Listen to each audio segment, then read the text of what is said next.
Hi, I'm Mal from the Money Study, bringing you another episode of our Take 10 Challenge, number 69, all about account-based pensions. There's my disclaimer, it's all about facts, it's in figures, it's information. This is not advice in today's video. An account-based pension, sometimes called an allocated pension or a flexi pension, an income stream. Basically what we're talking about here is converting our super at retirement, and instead of putting our money in, we're going to take our money out. Bit more fun probably, but basically the idea is we're going to get it paid to us on a regular basis, so that's what we effectively are going to live on.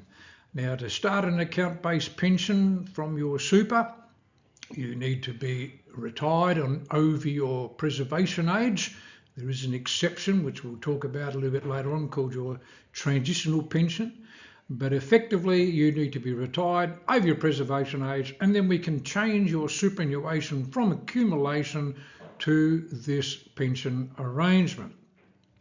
Now, the idea is, as I said, you can create a regular income stream. It could pay you fortnightly or monthly or quarterly, could pay you half yearly, it could be just once a year. You've set this up just to give you a lump of money to go on holiday once a year. Totally up to you. But the best part about these account-based pensions is the fact that they're 100% tax-free. There's no tax on whatever it earns. Now, this money is still invested. It's just like your super. You could stay with the same company, invested in the same things, except for now, going forward, the investment returns are totally tax-free.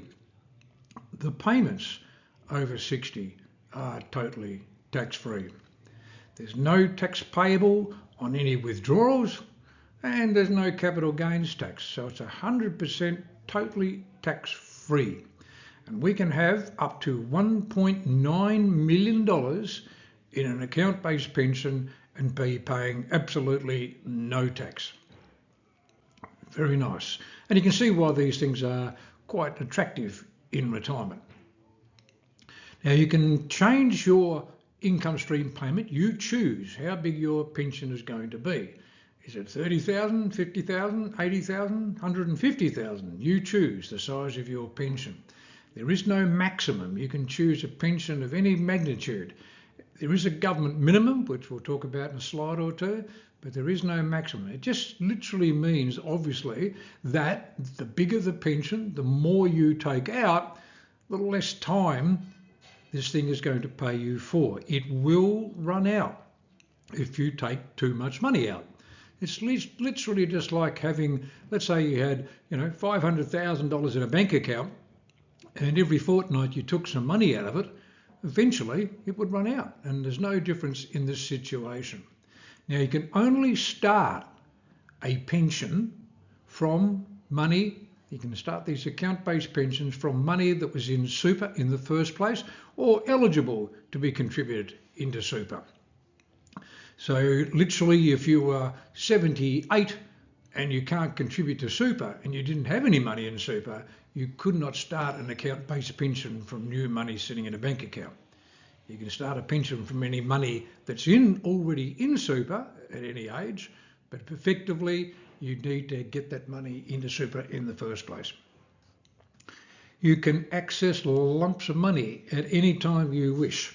So you could have a pension paying you fortnightly or monthly, and at the same time you need to buy a new car. You literally just fill out a withdrawal form for $40,000. So just because you've got an income stream doesn't mean you can't take lumps of money from it. Totally different than the annuities that we were talking about in the previous session. With this one, yes, we can indeed take lumps of money out of it. In fact, the whole entire balance could be cashed out, and you could just take, you'd be on a pension for 4 weeks and then go, nah, should have just taken the lump of money. That's exactly what you could do. You cash it out, put the money back in the bank account. You could have it rolled straight back into super account. So you can put it back into super because you've decided perhaps to go back to work or whatever the case may be.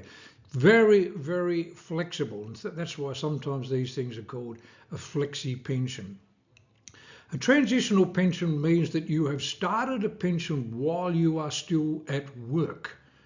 And we're going to talk about these in more details coming up in a future session. But you still need to be over your preservation age, but you can start a pension while you're still at work. The only real main restriction is there indeed then is a maximum amount that you are indeed allowed to pull out. But we'll cover that more details in another session. Now, remembering that the money is still invested. The money is indeed still invested. So if your super fund was making you 6 or 7% per annum or whatever in its investment, then it will continue to make that sort of 6 or 7 if investment was still doing the same. Now, of course, if the share market falls and you've got a big exposure to the shares, yep, your investment in your account-based pension can go backwards.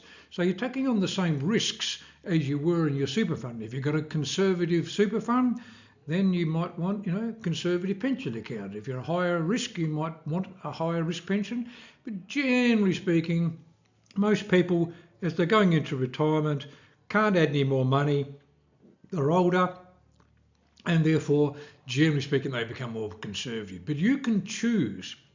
Most of these pension accounts let you choose between cash and conservative and stable accounts and balanced accounts.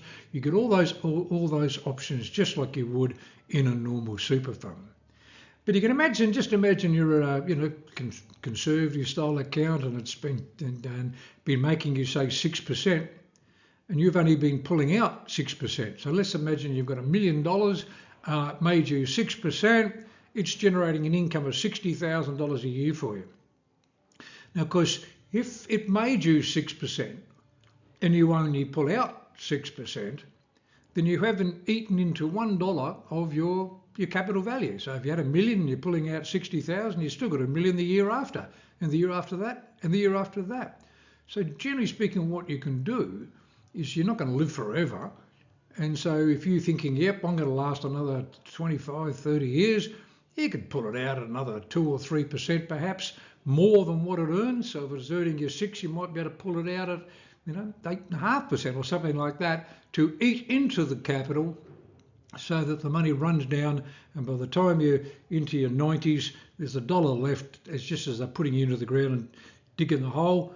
You've got $1 left which you give to the man digging the hole. So it's just a case of if you take out more than it earns, yes, it's going to get deplete. But of course, if you're only pulling out 4, 5 or 6%, but the thing is making you 7, 8 or 9s, your pension indeed could still be growing.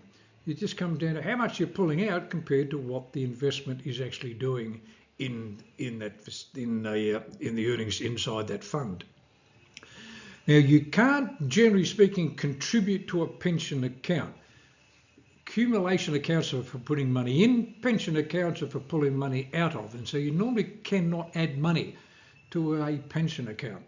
But just imagine you're 67 or whatever it may be, and all of a sudden poor Aunt Mabel dies and leaves you some money. You think, where would I like that money? I'd like it in my pension account. What you can do here, depending on the situation, is to literally just cancel the pension for 5 minutes by rolling it back into super, generally speaking at no cost, and then add the money from poor Aunt Mabel, as long as you can add the money that's up underneath the threshold for your level of contribution for your age and so forth. We get that money in, and then 2 minutes later, we just roll the money straight back into a pension account. So depending on the numbers and the thresholds and how much you can contribute and all these sorts of things, yes, you could indeed get that money into a pension account by simply cancelling the pension, putting it back into accumulation super, adding the money, and then putting it back into pension. That's what's called a restart facility. And generally speaking, if you just ring up your super fund saying, I want to add some money to my pension account, that's basically what they would be doing in the background for you. With an allocated pension account-based pension, if you die, whatever money is left over, so what you haven't spent out of the pension would go to your beneficiary. It's not like money disappears or anything like that. Whatever's left in the account, whatever you haven't spent, would indeed go to your beneficiary. And when we're talking about beneficiaries, when you're doing your paperwork, it will ask you, do you want to create a reversionary pensioner, or do you want to do a binding nomination? Normally, probably the most flexible thing to do is to nominate your partner as a reversionary pensioner. And what that means is if you die, they get your pension just like you were getting it. But if they don't want a pension, then they can just cash it in. Whereas if you make them a binding nomination, then your pension is cancelled, cashed out, and your partner would receive it then as a lump of money. And depending on their age, they may or may not be able to get it into super, into a pension arrangement. So normally a reversionary pension, if you've got a partner, is a more flexible way of playing it. Normally you need at least $20,000 to kickstart an allocated pension, account-based pension. $20,000 is normally what you would need as a minimum. Remembering that the fees would probably be higher. So, you're paying a little bit more money to have a pension because of all the transaction costs. So you could just leave it in super and don't pay those fees and just pull money out when you need it. But obviously, if you started pulling this thing out more than 2 or 3 times a year from a super fund, they might get a little bit upset and sort of instruct you to take a pension. But I don't really mind about the extra fees, really, because the tax savings, because this thing is tax-free, whereas if you left the money in super, you pay 15% tax on the earnings. Generally speaking, the tax saving is bigger than what you've got to pay in the extra admin fee. The only real issue you've really got to consider, the downside of having an account-based pension is that you must withdraw money. If the government's going to let you have $1.9 million of money that's totally flexible and totally 100% tax-free, they also want you to spend it. They want you to put it back into the economy. They don't want you handing it down to your kids and so forth later on. So basically what it boils down to is they insist that you spend it, and depending on your age, there's a certain percentage, a minimum drawdown rate. If you are basically under 64, over your preservation age, but under 64, you must take down 4%. You must pull out 4%. So if you had $100,000 there, you've got to take out $4,000 a year. Most people need more than 4% anyway, but that's the minimum amount. Now, when you tick over to 65 and up to 74 there, you've got to take out 5%.